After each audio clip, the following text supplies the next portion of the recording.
आरक्षण 15,000 रुपये क्विंटल कापसाले भाव भेटू दे, 10,000 क्विंटल तुरीला आपल्या याला सोयाबीनला, 15-20 क्विंटल तुरीला. आम्हीच तर नोकर ठेवतो येले सगळेले.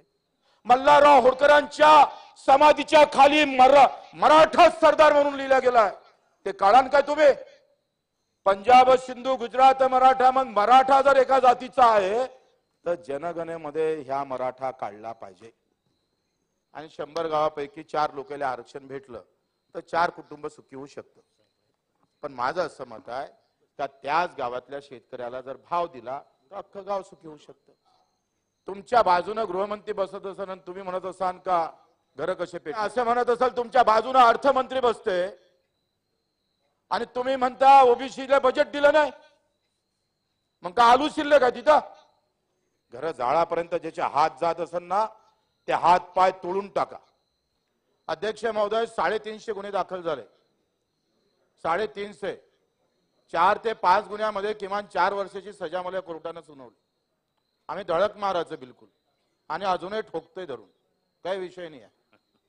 अध्यक्ष महोदय एक लक्षात घ्या का हा देश आम्ही पाहतोय म्हणजे मध्ये कधी कधी विचार येतं का आपण जाती पाती धर्मामध्ये पडायचं का नाही पडायचं. पण काल एक वाचण्यात मध्ये आलंय, जॉर्ज फर्नांडिसचं भाषण आलं, त्यांनी मस्त सांगितलं. त्यांनी सांगितलं का जन्म झाला का माणसाला जात आणि धर्म चिटकतं आणि तो मरेपर्यंत कायम राहतो. त्याची जात जात नाही आणि धर्मही त्याच्यातून काही सुटत नाही. आणि म्हणून लोक असं म्हणतात का जातीवर जात सोडू नका पण जातीवर वाद करू नका. जात कोणच सोडली नाही पाहिजे, कारण जन्मतापासून ते लागतं आणि मरेपर्यंत ते टिकतं. तसं ते पॉयझन आहे. कष्ट करणाऱ्या काम करणाऱ्या शेतकरी शेतमजुरासाठी ते विषच आहे. शेतकरी म्हणून कष्टकरी म्हणून त्याच्या बाजूने कधी हे सभागृह ज्यानं बांधलं असेल ना अध्यक्ष महोदय, हे सभागृह ज्या मजुरानं बांधलं त्या मजुराला 100 रुपये रोज होता. मी काढली सगळी माहिती. आणि हा इंजिनियर जेव्हा आम्ही पाहतो या सभागृहाले लक्ष देत होता, पुरत होता वळसे पाटील साहेब, त्याला त्यावेळेस 800 रुपये रोज होता.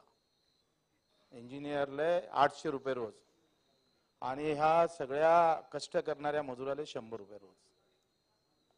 हे लुटीचे तंत्र आहे. जो ज्यादा कष्ट करेगा उसको लुटना है और जो कम मेहनत करेगा उसको देना है. श्रीमंतांना अधिक श्रीमंत व्हावं आणि गरिबांना अधिक गरीब व्हावं आणि मग गरिबांना श्रीमंताच्या घरी भांडे घासावं अशी व्यवस्था आहे. ही व्यवस्था आहे सरळ सरळ. आणि या व्यवस्थेला तोडण्याची ताकद तुमच्या आमच्यामध्ये नाही आहे. म्हणून ही व्यवस्था आम्ही पाहतो आरक्षणावर येऊन आम्ही आता आमची पोळी भाजणार आहोत. याच्यात नेते मोठे होणार, पक्ष मोठा होणार आणि कार्यकर्ता भस्म होऊन जाईल, पेटून जाईल. अरे मोठे मोठे कार्यकर्ते, मोठे मोठे मंत्री महोदय जर आम्ही पाहतोय का द्वेष निर्माण करणारे भाषण जर करत असेल तर कसं होणार आहे अध्यक्ष महोदय?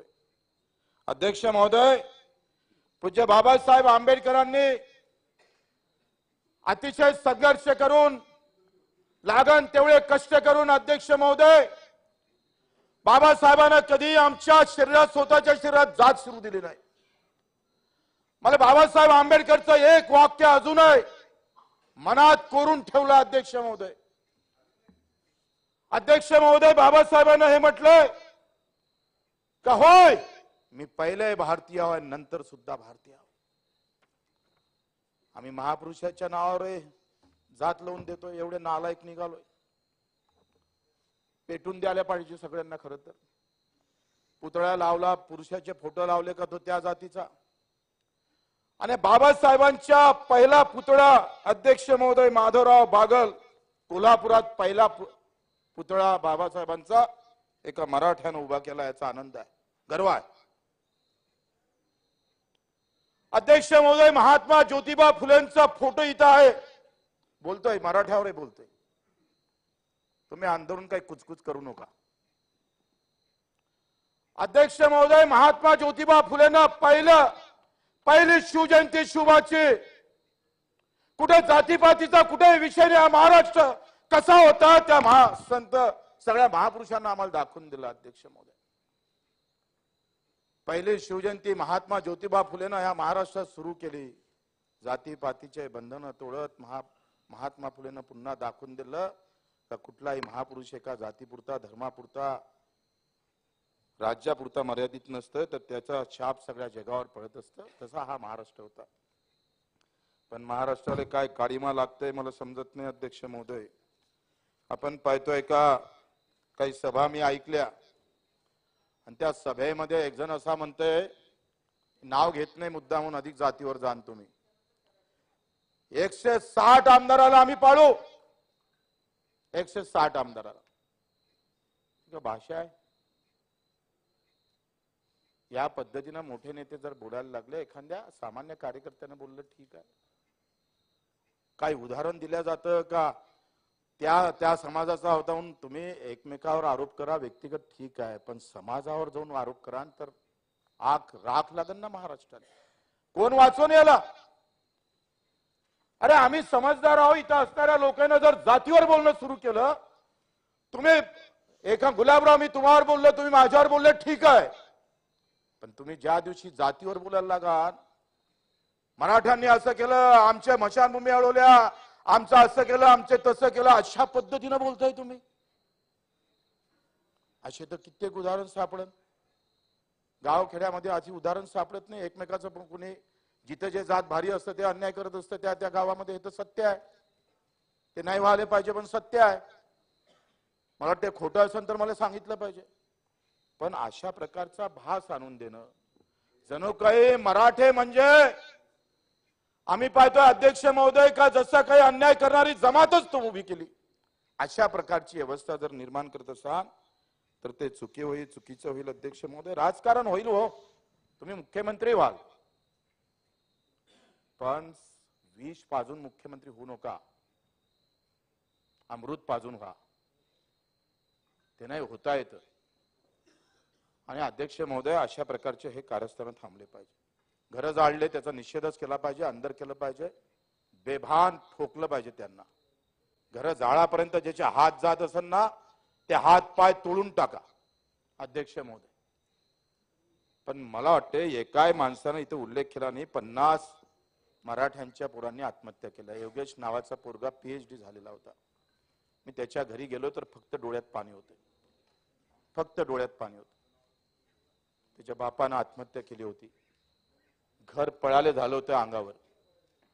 शिकून शिकून आता नोकरी लागत नाही म्हणून तो आखरी एकतर कापसाले भाव भेटत नाही. मराठवाड्यातला जर भाग पाहिला तर अतिशय दुष्काळी भाग आहे. ना पाण्याची सोय आहे, ना कुठल्याही प्रकारची व्यवस्था आहे. सगळ्याच समाजाची, तेली, माळी, कुंभी, धनगर असं नाही मी म्हणतोय मराठ्याची व्यवस्था आहे. सगळ्याच समाजाची तिथली अवस्था वाईट आहे. आपण पश्चिम महाराष्ट्रात गेलो तर किमान पाण्याची व्यवस्था आहे, आणि इकडे आलो तर मराठवाड्यात मात्र साधी पाण्याची व्यवस्था पण तिकडे नाही आहे. आणि मग अशा अवस्थेमध्ये आरक्षणाचा आधार पकडला आणि ते भेटत नाही म्हणून आत्महत्या केली. 50 जणांच्या आत्महत्या झाल्या, घर जाळल्या. आम्ही 10 डाव ठासून ठासून सांगतोय. आणि 50 आत्महत्या झाल्या, त्याच्यावर एकही कोणी बोलत नाही, याचं दुःख आहे. एवढे जातीवादी जर सभागृहात आम्ही राहत असेल तर या सभागृहाचं पवित्र कसं राखलं जाईल अध्यक्ष महोदय? अध्यक्ष महोदय, आपण पाहतोय हो, या जगातलं पहिलं मी पाहिलंय उपोषणावर लाठीचार्ज पाहिला कधी? आंदोलन झालं, असा मोठा लॉंग मोर्चा निघाला, कुठेतरी गोटमार झाली, आम्ही पाहतोय. पण बसलेल्या ठिकाणावर लाठीचार्ज होत आहे. मी जरी सरकारमध्ये असलोय तरी सत्य महत्वाचं असतंय. आणि मग हे दुःखद गोष्ट नाहीये, ही वाईट गोष्ट नाहीये. नाही उचलले असते, नाही जबरदस्ती केलं असतं, काय फरक पडला असता? पण उचललं आणि तुम्ही त्याला हवा दिली. द्यायची होती का दिली? तपासलं नाही पाहिजे? कोणी पण असेल, कुणाला बदनाम का होतंय? का तुमच्या बाजूने गृहमंत्री बसत असाल आणि तुम्ही म्हणत असाल का घर कसे पेटले? हे कसं काय, कसं चालणार? तुम्ही असं म्हणत असाल तुमच्या बाजूने अर्थमंत्री बसते आणि तुम्ही म्हणता ओबीसीला बजेट दिलं नाही, मग का आलू शिल्लक आहे तिथं? अरे ठाम माना, त्या कॅबिनेट मध्ये तोडफोड करा. ही भाषा कॅबिनेट मधली आहे, ही भाषा आम जनतेतली नाही आहे, लक्षात घ्या. आणि असं सांगून जर आपण पेटवा पेटवी करत असेल तर चांगलं नाही आहे. अध्यक्ष महोदय, मी मराठा हा शब्द हा एका जातीचा नाही, मी स्पष्ट बोलणारा माणूस आहे. आपण जर पाहिलं पंजाब सिंधू गुजरात मराठा, पंजाब सिंधू गुजरात मराठा, मग मराठा जर एका जातीचा आहे तर जनगणनेमध्ये ह्या मराठा काढला पाहिजे. एका जातीचा उल्लेख का केला जातो? प्रस्ताव तयार करा, काळा मराठ्याला इथून. हा एका जातीत हा जनगणनामध्ये आला कसा? अध्यक्ष महोदय, 800 वर्षापूर्वीचा पुरावा आहे. लीळा चारित्र ग्रंथामध्ये सरळ स्पष्ट म्हटलं आहे, आचार्य गावामध्ये जात पारी कुंभी बसले होते. यात म्हणाले, अहो पाटील मराठे, तुमच्या गावी ब्राह्मणांचे घर नाही का? 800 वर्षाचा पुरावा आहे. 800 वर्ष. कुंभी हा मराठाचा आहे, पाटील हा मराठाचा आहे. पाटील पदवी आहे हो. गुरधर साहेब, तुम्ही पाटील कुंभी मध्ये येत नाही, पण पदवी पाटील लागली ना तुम्हाला. पाटील पदवी आहे, देशमुख पदवी आहे, ते कोणत्याही जातीला लागतं. पण पाटील हा आम्ही पाहतोय का, मराठा ही सुद्धा या मुलखाचं नाव आहे. वेळात वीर दवळले सात, आम्ही पाहतोय का मराठ्याचं वर्णन आम्ही पाहतोय. 18 पगड जातीतला तेली असन, महार असन, माळी असन, बौद्ध असन, सुतार असन, कुमार असन, धनगर असन, मल्हारराव होळकरांच्या समाधीच्या खाली मराठा सरदार म्हणून लिहिला गेलाय. ते काळान काय तुम्ही? काळाची ताकद आहे तुमच्यात. मराठा हाच मी म्हणतोय. कुंभी 400 वर्षापूर्वी तुकाराम महाराज म्हणतोय, बरे झालं देवा कुंभी केलो, नाहीतर अहंकार न मेलो असतो. नंतर 200 वर्षापूर्वी महात्मा ज्योतिबा फुलेचं आसूड आहे. याच्यात काय म्हणताय अध्यक्ष महोदय? ज्या महात्म्याला आम्ही मानतोय, जातीचे नसले तरी आम्ही महात्मा फुलेचे कट्टर कार्यकर्ते आहे. महात्मा फुलेसाठी लागण तेव्हा मरण यावं तेवढं मरण आम्ही स्वीकारू.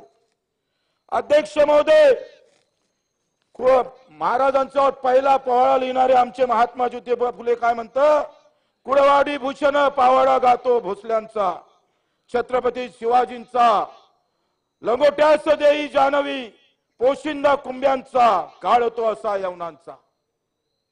अरे महात्मा ज्योतिबा फुलेला खोटे मागताय तुम्ही? महात्मा ज्योतिबा फुलेने खोटं बोलले?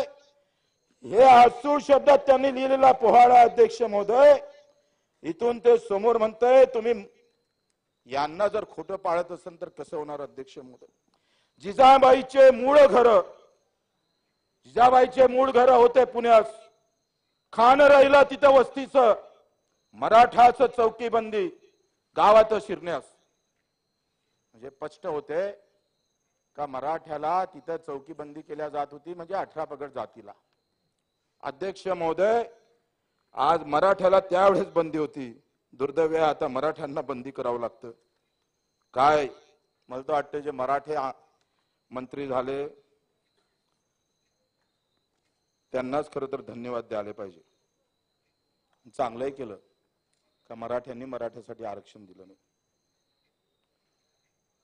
अध्यक्ष महोदय, एक आसूडचा दुसरा भाग आहे, त्याच्यामध्ये एक गृहस्थ जातं महात्मा ज्योतिबा फुलेकडे, आणि त्यांच्या पगोट्यात 3 शेंड्या लोंबत नव्हत्या. शिंप्याचं म्हणावं, पगोट्यावर जागोजागी सुया टोचल्या नव्हत्या. सोनारातील म्हणावं, त्याच्या भाऊपुढे उरडा निघाला नव्हता. व ब्राह्मणातील म्हणावं, महात्मा फुलेले चिंता लागली, काय म्हणावं याला. आणि तेव्हा आपला मोहरा माझ्याकडे फिरून आपणच मला प्रश्न केला की तुम्ही मला ओळखले काय? महात्मा फुलेला म्हणतात ते. मी म्हणालो, नाही महाराज. म्हणजे ज्योतिबा म्हणाले, मी तुम्हाला ओळखले नाही, माफ करा. गृहस्थ म्हणाला, मी मराठी कुळातील मराठी आहे. तुम्ही मराठे असाल, परंतु तुमची जात कोणती? असे महात्मा ज्योतिबा फुले म्हणतात. आणि मग गृहस्थ म्हणते, माझी जात मराठे. मग मी म्हणजे ज्योतिबा म्हणते, महाराष्ट्रात जेवढे म्हणून महारापासून तो ब्राह्मणापर्यंत लोक आहे ते सर्व मराठे आहे. आता एवढं स्पष्ट 200 वर्षापूर्वी महात्मा ज्योतिबा फुलेंना म्हटलंय, हे तुम्ही लोकांसमोर आणत नाही. आणि अध्यक्ष महोदय, आणि म्हणून ते मग पुन्हा विचारतोय तर म्हणते मी कुंभी. तुम्ही अमुक जातीचे आहात याचा उलगाडा तेवढ्यात होत नाही. मराठे म्हणून तुम्ही कोणत्या जातीचे आहे हे सांगता येत नाही. म्हणून गृहस्थ मग त्याला सांगतं मी कुंभी आहे. आता हे माझ्या हातचं नाही, महात्मा ज्योतिबा. तुम्ही महात्मा ज्योतिबा फुलेला हे खोटं मानाल का? म्हणजे महात्मा ज्योतिबा फुलेचा विषय झाला. अध्यक्ष महोदय, भीमरावजी आंबेडकरांचं खंड 10वा आहे, चरित्र खंड आहे. अध्यक्ष महोदय, याच्यात खूप चांगल्या प्रकारचं झेंडा समिती नेमल्या गेली होती अध्यक्ष महोदय. आणि याच्यात झेंडा समितीमध्ये आंबेडकरांचं नाव होतं, बाबासाहेब आंबेडकरांचं. आणि तेव्हा महाराष्ट्रानं ठरवलं होतं का त्या तिरंग्याचा रंग हा भगवा असला पाहिजे. आणि तेव्हा बाबासाहेब आंबेडकरांचा झेंडा कमिटीवर नेमणूक झाली आणि ते दादरला 3 जुलैला आल्या. परत आल्यावर सुरबा टिपणीस हे सगळं सरकारनं छापलेलं पुस्तक आहे. नाही तर तुम्ही अधिक आरोप करणार आहे, तुम्ही मोठे भारी आहे तसे. सुरबा टिपणीस याच्या भेटीला गेले असता ते म्हणाले राष्ट्रध्वज ठरवण्याची कमिटी नेमल्या गेली, तरी आपल्या महाराष्ट्रात आपल्या भगव्या झेंड्याच्या आग्रहाची चळवळ कुठेही कशी नाही. डॉक्टर आंबेडकर स्वाभिमानी मराठे आहे. आता ज्योतिबा फुलेच्या म्हणण्यानुसार भुजबळ साहेब मराठी आहे, वळसे पाटील मराठी आहे, गुलाबराव मराठी आहे, देवेंद्र फडणवीस पण मराठी आहे, सगळेच मराठी आहे. जर आपण आव्हाड साहेब महात्मा फुलेचं तर मानलं तर महात्मा फुले साहेबांचं भगव्या झेंड्याच्या आग्रही चळवळ कुठंच काही दिसत नाही. आंबेडकर स्वाभिमानी मराठी आहे. शिवाजीच्या भगव्या झेंड्याचा त्यांना तिखट अभिमान आहे. तमाम महाराष्ट्रातल्या मराठ्याने एकमुखाने या झेंड्याचा राष्ट्रध्वज म्हणून पुकारा करतील. दिल्लीत कमिटीला गंभीर विचार करावा लागेल, ही आंबेडकरांची भावना बरोबर होती. आता एवढं स्पष्ट असताना सुद्धा म्हणजे एखादा माणूस, मी माणूसच आहे रे बाबा, तुम्ही म्हणताय नाही माणूस नाही, तुले देवाच्या घरी पाठवतो, देव मला सांगन आणि मग तुले आम्ही मानन का हा माणूस होय. एवढे भयाट थुत्रे लोक आहे. अध्यक्ष महोदय, एवढं सगळं असताना राग का येणार नाही अध्यक्ष महोदय? वर्षामागं वर्षे गेले, जरांगे पाटलांनी उपोषण केलं. उपोषण केल्यावर एक समिती नेमली, समितीला पुरावे सापडले आणि ते पुरावे जास्त सापडले म्हणूनही तुम्ही बोंबलताय. तुमच्या मनात नेमकं काय मला समजत नाही. मी कधी जातीगीतीवर बोलावं नाही असं आयुष्यात मी ठरवलं होतं का आपण ह्या जाती धर्माच्या भानगडीत कधीच पडायचं नाही. कारण माझ्यासोबत असणारा दिव्यांग हा सगळ्या जातीचा आहे. अनाथ आले आम्ही 1% आरक्षण मिळवून दिलं, त्याची जात मला अजून माहीत नाही, त्याच्यासाठी आम्ही गुन्हे दाखल करून घेतले. आता गायकवाड समितीचं आयोगाचं तुम्ही आकडेवारी सगळ्यांना वाचून दाखवली आणि मग समाजामध्ये आपण पाहतोय 8 मराठे मुख्यमंत्री झाले किंवा 18, 50, 60, 200 आमदार जर मराठ्याचे खासदार आहे, तर माझं असं म्हणणं आहे ते जात सुखी झाली अशी कोणी म्हणत असेल तर मग कसं होणार आहे? मग असं आपल्याला ठरवावं लागेल, ज्या जातीचे कमी आमदार आहे, ज्या जातीचे कमी खासदार आहे त्याला आरक्षण पहिलं द्या. बरोबर आहे का नाही? असंच ठरवावं लागेल. मग असं ठरवून टाका. म्हणजे मला वाटते तुम्ही 200 लोक, एखाद्या महाराष्ट्रातले 200 लोक सुखी झाले तर मग सगळा समाज सुखी आहे असं म्हणत असाल तर आपण किती करंटे आहे त्याच्या किती म्हणजे ते सिद्ध होतं आपण किती करंटे आहे. अध्यक्ष महोदय, मी एवढं सगळं वाचून दाखवणार नाही. किती घरं मातीचे आहे, किती कुळाचे आहे, हा सगळा अहवाल गायकवाड समितीने आपल्या समोर ठेवला होता. अध्यक्ष महोदय, काही आकडेवारी सांगितलं जातं. हे पुस्तक आज महाराष्ट्रातील शासकीय कर्मचाऱ्यांचा सर्वकष माहितीचा कोश आहे, माहिती कोश आहे. अध्यक्ष महोदय, आज महाराष्ट्रात 4,84,901 कर्मचारी अधिकारी आहे. त्यामध्ये SC ST OBC मध्ये एकूण 3,43,403 कर्मचारी अधिकारी आहे. टक्केवारीमध्ये 71% आरक्षण आहे. ओपन मध्ये 29% लोक सरकारी कर्मचारी काम करतं. त्यामध्ये मराठा आहे, ब्राह्मण आहे, जैन आहे, कायस्थ मुसलमान आहे ख्रिश्चन आहे. परंतु हीच आकडेवारी वेगळ्या पद्धतीनं वाचून दाखवून पुन्हा मतमतांतर करण्याचा जो प्रयत्न होत आहे तो खरं तर खरी माहिती शासनानंच घोषित केली पाहिजे. मला असं वाटते का शासनानं खरं याची जातीय गणना होणं फार महत्वाचं आहे. पण मला असं वाटतं का एखाद्याला आरक्षण दिलं, समजा एक गाव आहे आणि 100 गावापैकी 4 लोकांना आरक्षण भेटलं तर 4 कुटुंब सुखी होऊ शकतं. पण माझं असं मत आहे का त्याच गावातल्या शेतकऱ्याला जर भाव दिला तर अख्खं गाव सुखी होऊ शकतं. जे सोपं आहे ते स्वीकारायला तुमची तयारी नाही. कारण बजेट मधले 3 लाख कोटी रुपये तुम्ही कर्मचाऱ्याला वाटता, अधिकाऱ्याला वाटता, आमदाराला वाटता, खासदाराला वाटता आणि शेतकऱ्याला 34,000च्या गोटीवर ते सरकत नाही. म्हणजे जिथं तुम्हाला काम करायला पाहिजे राजकीय लोकांना तिथं काम करत नाही. ह्या जातीय व्यवस्था निर्माण झाल्या पाहिजे. तुमचं आमचं व्यवस्थित जमलं पाहिजे. काही काम न करता निवडून येतं जातीच्या नावानं माणूस. बरेच आमदार असे आहे का तिकून दुसऱ्या समाजाचा उभा राहिला का इकडे दुसरा आला का काही काम न करता आपोआप निवडून येणारी जमात. असे काही आमदार आहे का त्याला काही कामच नाही करावं लागत, काहीच काम करावं लागत नाही. जात आणि धर्म म्हटला, अरे मुसलमान खतरे में है, हिंदू खतरे में असं म्हटलं का मत धडाधड भेटून जातं. खत्र्यात मुसलमान येत नाही, हिंदू येत नाही, नेता खत्र्यात येतं आणि आम्हाला चिवत्या बनवत राहतात. हे सगळे धंदे आपले चालू आहे. आपला बिचारा जातीपाती पेटत राहते, त्याला वाटते जेवण आपलं काहीतरी. म्हणून मी या माध्यमातून जरांगे पाटील साहेबांना विनंती करतो बा व्यक्तिगत टीका करू नका, चांगलं नाही आहे.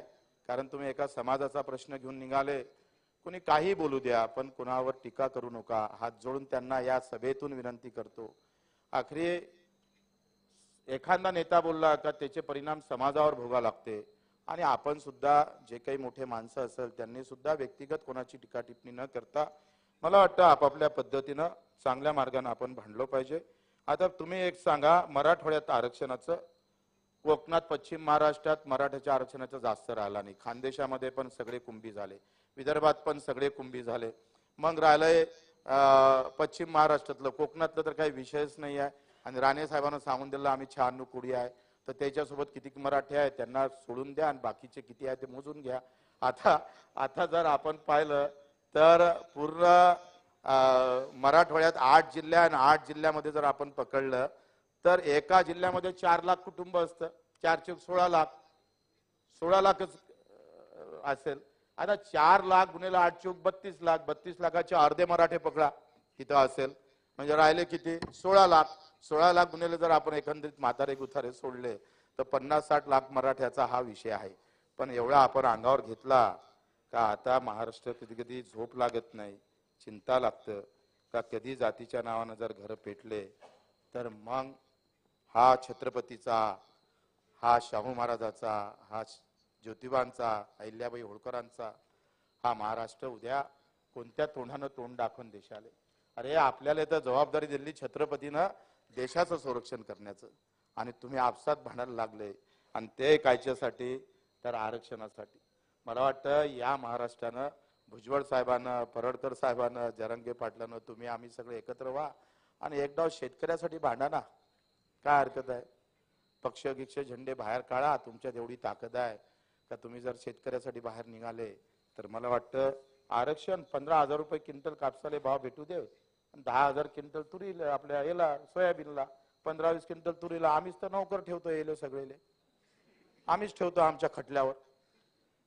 40,000 रुपये महिना देतो आम्ही काय दुसरीकडे कामाला जातो. पण आम्ही एवढे बदमाश लोक आहे, राजकीय लोक, म्हणजे मी पण आलो त्याच्यात. आपण सगळे बदमाश आहे. ते जेव्हा जनतेला समजन तेव्हा तुम्हाला पेटवल्याशिवाय राहणार नाही. पक्का आहे, 100% खरा आहे. आणि म्हणून शेतकऱ्याचा विषय बाजूला सोडून मला वाटतं शेतकऱ्याच्या विषयातच या देशाचं भलं आहे. शेतकऱ्याच्या विषयात शेतकरी, मला सांगा कोणत्या जातीत शेतकरीने एवढं सांगा. आणि म्हणून आपल्याला विनंती करतोय, बरंच बोलायचं होतं, बेल वाजवलं, मला वाटते बेल वाजवते वाटतं. अध्यक्ष महोदय, आपण पाहतोय का याच्यामध्ये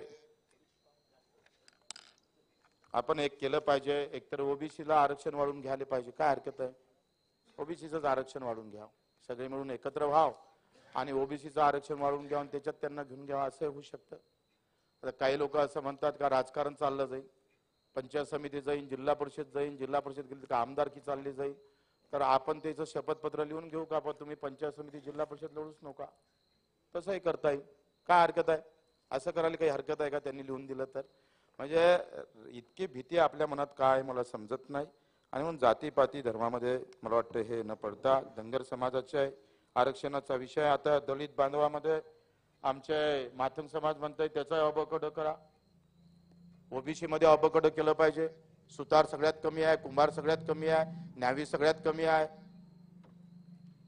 लोहार सगळ्यात कमी आहे. त्याची तर गिनतीच नाही आहे, तो कुठंच बसत नाही आहे. या आमच्या सपाट्यामध्ये तो बिचारा कुठं सापडतच नाही. मग ह्या शिंपी आमचा लोहार गिवार याला अबकड द्या, तो कुठेतरी टिकला पाहिजे का नाही? ते संख्येनं कमी आहे म्हणून त्याच्यावर अन्याय कराल का तुम्ही? त्याला पण आपण आरक्षणात ओबीसी मध्ये स्थान दिलं पाहिजे आणि त्याच्याही पाठीशी उभं राहिलं पाहिजे अशाही अपेक्षा करतो. आणि तुम्ही झालंच नाही तर मला असं वाटतंय का या राज्यात शांतता ठेवायची असेल तर पूज्य बाबासाहेब आंबेडकरांचे वंशज आमचे प्रकाश आंबेडकरलाच आता मुख्यमंत्री केलं पाहिजे. म्हणजे या देशामध्ये खऱ्या अर्थानं खरा न्याय ज्यांनी या ज्यांनी घटना दिली आमच्या देशाला त्याच्यावर आम्ही कम से कम तेवढं तरी आपण केलं पाहिजे. अशा पद्धतीनं समोर झाले काय हरकत आहे? काही हरकत नाही. मला वाटतं हे तेव्हा शांत राहील सगळं. मी तर मुद्दा म्हणून विधानसभेत बोलतोय सगळ्या, कारण मला काही पक्ष नाही आहे, पण असं करायला काय हरकत आहे? का बरं दलित मुख्यमंत्री होऊ नये? का बरं माळी मुख्यमंत्री होऊ नये? का बरं तेली होऊ नये? तेलाचा मुख्यमंत्री झाला पाहिजे. आता लय झालंय, आम्ही 8 वर्ष मराठ्याला दिले, तुम्ही आम्हाला काहीच दिलं नाही मराठ्याला आरक्षण. आदिवासी मुख्यमंत्री आमचा राजकुमार कोण मुख्यमंत्री झाला पाहिजे? काय हरकत आहे? अध्यक्ष महोदय, आखरी समतेचा हा नारा फक्त बोलून चालत नाही, प्रत्यक्षात उतरावं लागतं. आणि म्हणून एका जातीला टार्गेट केल्यापेक्षा मला वाटतं सगळे मिळून सगळ्यांसोबत जाऊन आम्ही सगळे एक आहोत, महाराष्ट्र धर्म पाळावा एवढीच अपेक्षा करतो, विनंती करतो. अध्यक्ष महोदय, आपण भरपूर बोलू दिलं, कारण तुमचं लगेच आमच्यासाठी बेल वाजतंय, आज वाजवली नाही त्याबद्दल धन्यवाद. जय हिंद, जय महाराष्ट्र.